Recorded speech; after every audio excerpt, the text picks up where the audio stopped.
Welcome to the Peew. Okay. Page 6. Page New York 6 Post. again. All right.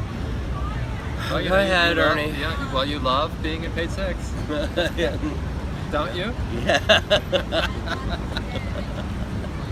Okay. You certainly talk to them enough. I didn't talk to Page 6. Not this time, but like... This was something they got from like an interview on the Sex, Drugs, and Rock and Roll podcast that my friend Natasha booked for me. Thanks, Natasha. Way to go. So, yeah, so the headline is Club Kid Killer says drugs are part of my life. Okay, so, you know, again, it was taken out of context. In fact, he's on drugs now. It was taken out of context. Don't make me say things that you don't want me to say, Ernie. Okay. Yeah, I could cause a real horror show. It will simply end up on the cutting room floor. I could cause a real horror show, yeah. Oh, yeah, you have. Yeah. You have. Okay, bye. Okay. Yeah, it says, interesting excuse for, drugs are part of my life because I'm in the creative community, and drugs are always part of the creative community because creative people are overly sensitive and they use drugs to self-medicate. Okay, so, you know, the phrase that I use, drugs are part of my life, is because I meant drugs are part of my life. It's like everywhere I go, In fact, all these people behind us are on drugs. No, but the part of our community, in Clubland, in artists, there are drugs in that community. So that's what I meant. Drugs are part of my life.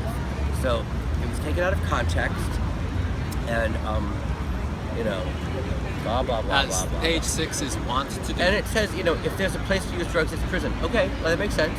It's easier to get drugs in prison than it was to get drugs at Limelight. You know, that's true. You know, that's something there. You know.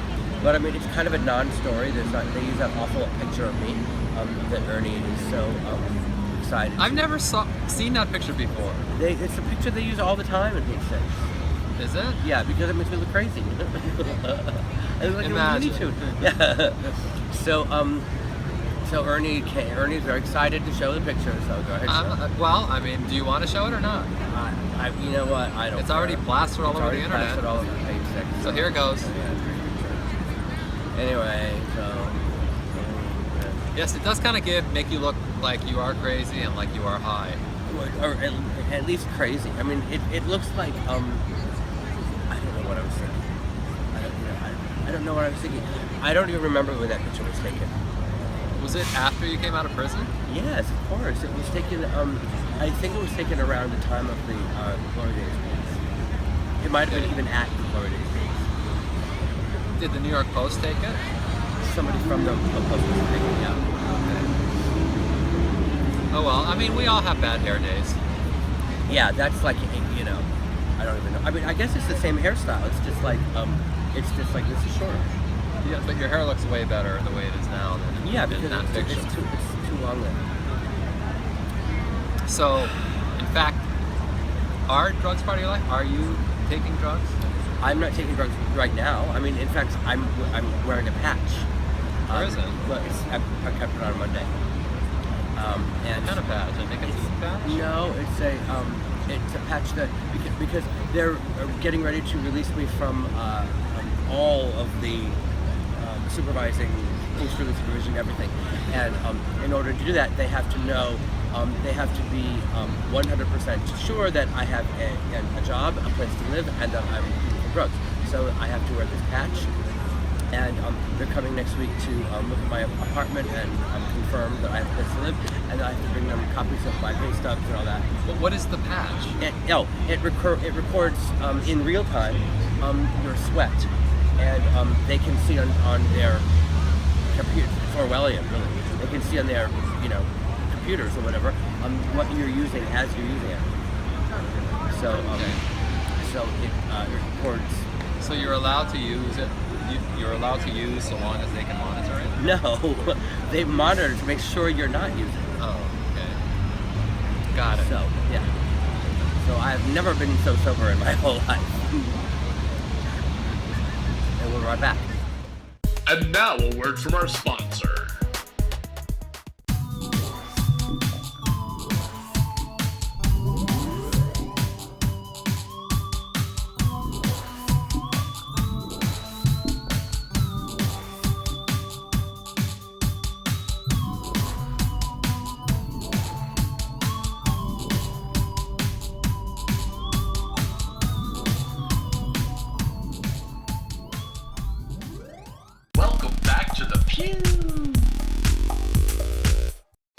welcome back to the Peew, which a bitch one of knows, as Ernie called it.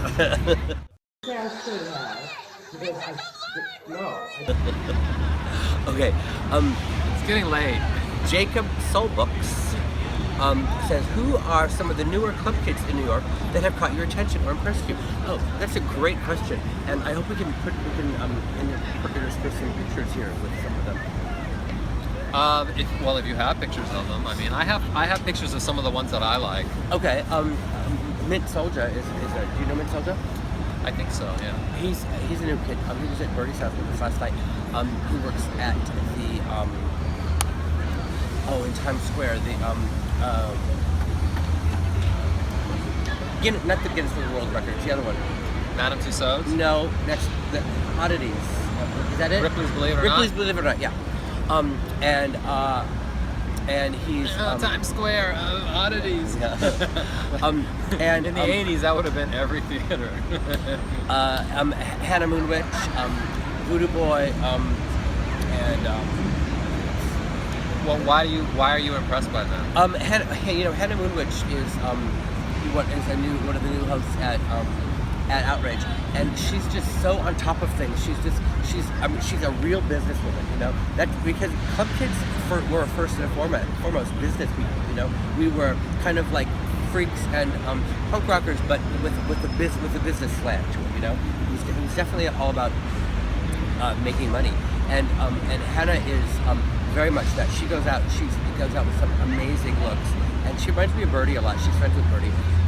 She goes out with some amazing looks. I actually did that right here of her, actually, and yet she is a businesswoman. She doesn't get she has a couple of champagnes, but she doesn't get really high or really drunk. And at the end of the night, she is counting her pennies and counting her guests and trading them in for money. You know, just as a club kid should. And she's really on top of like new ideas and always calling me with things she wants to do at Outrage and stuff like that. So I like her a lot. Well, I've really enjoyed looks by Sussy. I don't know how new a Sussy is, but he always has great looks. I've also really enjoyed looks by Linux the Robot, because they're just over the top. And his friend Joe Scarpetta also has great Joe looks. December? That's not Joe December. No. Different person, different decade. I also like this guy named Matt W, who does all these brilliant drag, like club kid looks. And I also really like looks by Jeffrey Scott, who does brilliant looks. Usually he goes out to Lady Fags parties, and he's got great looks. Well, so we will, I guess. But there's a lot of other club kids that I really like, and there's just like so many of them. There are. My big beef with a lot of the club kids these days is that their looks are very wild and loud, but they personally are not loud and wild. But that's a common thing. That was one of the gripes with the club kids from before, was that we had these we had these amazing looks, but we would go on talk shows and not have a whole lot to say, or not being like, we would look almost like shy wallflowers on the talk shows, and we didn't have a lot to say. And when the cameras came on, we were kind of like a lot of us were kind of bashful almost. I never felt bashful. But maybe you did. But I mean, like a lot of them were. Like Sacred Boy and yes, they were quiet and bashful. Yeah. See you next time. Bye.